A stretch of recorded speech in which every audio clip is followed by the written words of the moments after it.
In today's video, I'm going to teach you how to switch the camera while using FaceTime. Whether you're on an iPhone, iPad, or other Apple device, sometimes you might want to show the person you're chatting with something in front of you rather than your face.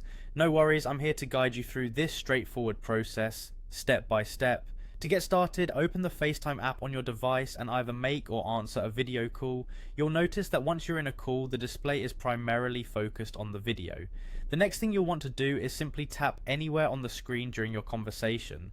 This action will reveal the call controls which might have been hidden just out of sight when you were first connected. Now look around for the camera flip icon. It's an easily recognizable symbol that looks like a circular arrow around a camera. Usually you'll find this icon positioned in the top right or bottom right corner of your screen.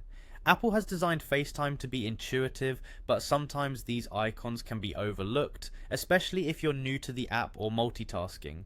Once you've located the camera flip icon, go ahead and give it a tap. This simple action will switch the video feed from your front camera, known as the selfie camera, to the rear camera, which is often your device's main camera.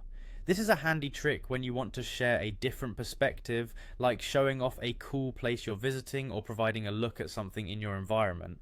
Remember, if you change your mind and want to return to using the front-facing camera, all you have to do is tap the same flip camera icon again, and you'll be switched right back. It's great for situations when you need flexibility during your calls, whether you're chatting with friends, sharing moments with family, or on a professional video call for work.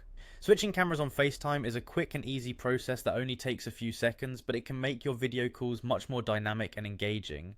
I hope this guide has made the process clear for you and given you the confidence to use this feature whenever you need it. Thanks for joining me, and if you found this video helpful, don't forget to like, share and subscribe for more tips like this.